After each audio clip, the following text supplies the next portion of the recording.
Assalamualaikum warahmatullahi wabarakatuh. Perkenalkan, nama saya Reni Andika Saputri dengan NIM 2004070418 dari kelas 2020A. Kali ini saya akan menjelaskan tentang Pancasila sebagai ideologi dalam kehidupan beragama. Pancasila mengisyaratkan bahwa kesadaran akan adanya Tuhan milik semua orang dan berbagai agama. Tuhan menurut terminologi Pancasila adalah Tuhan yang Maha Esa, yang tak terbagi, yang maknanya sejalan dengan agama Islam, Kristen, Katolik, Buddha, Hindu, Konghucu, dan bahkan juga animisme. Nilai-nilai Pancasila dahulu digali dari nilai-nilai adat istiadat, kebudayaan, serta nilai-nilai religius yang terdapat dalam kehidupan sehari-hari. Sejak zaman purbakala, masyarakat Indonesia telah melewati beratus-ratus tahun dengan pengaruh agama lokal. Menurut Latif, sekitar 14 abad mendapat pengaruh Hinduisme dan Buddhisme, 7 abad dengan pengaruh agama Islam, dan 4 abad dengan pengaruh agama Kristen. Seperti yang kita ketahui dalam kitab Sutasoma karangan Empu Tantular yang terdapat kalimat Bhinneka Tunggal Ika yang artinya berbeda-beda tetapi tetap satu jua. Ini menandakan bahwa meskipun mempunyai agama, suku, ras, dan budaya yang berbeda, tetapi rakyat Indonesia tetap rakyat Indonesia. Pentingnya, dasar ketuhanan tertuang dalam pidato Soekarno pada tanggal 1 Juni 1945 yang mengatakan prinsip ketuhanan, bahwa bukan Indonesia saja yang bertuhan, tetapi rakyat Indonesia hendaknya juga bertuhan. Orang Kristen menyembah Tuhannya dengan menurut petunjuk agamanya. Orang Islam menyembah Tuhannya dengan petunjuk Nabi Muhammad SAW. Orang Hindu dengan menurut kitab-kitabnya, dan begitupun dengan agama-agama yang lain. Dalam sila pertama yaitu ketuhanan yang Maha Esa, dalam Islam sudah dijelaskan dalam surat Al-Ikhlas ayat 1-5 dan juga dijelaskan dalam surat Al-Baqarah ayat 256 yang artinya tidak ada paksaan dalam menganut agama Islam.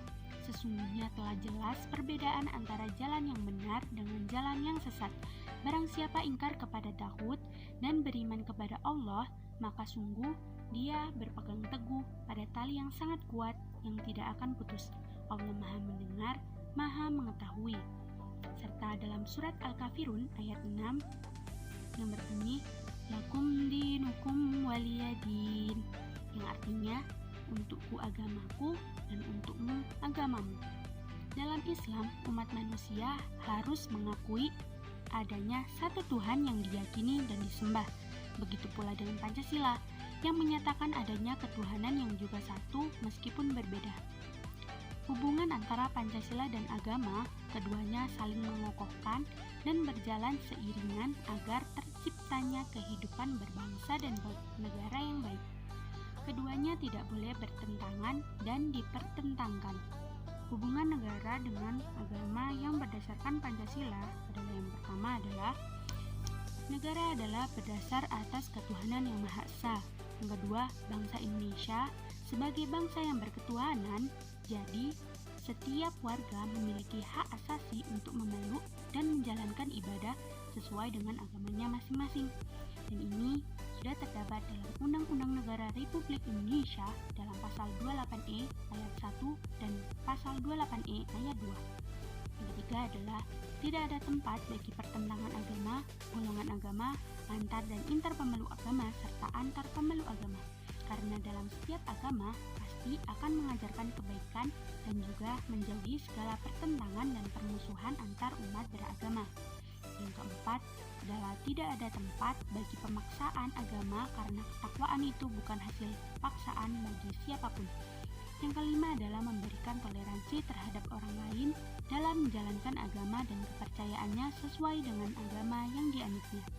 Yang keenam, negara pada hakikatnya merupakan berkat rahmat Allah yang Maha Esa yang terdapat dalam pembukaan Undang-Undang Dasar Negara Republik Indonesia tahun 1945 alinea 3. Begitupun dalam sila-sila Pancasila yang lain, mulai dari sila kedua hingga sila kelima, sudah dibuktikan bahwa tidak ada satupun dalam agama Islam maupun agama yang lain yang bertentangan dengan nilai-nilai Pancasila.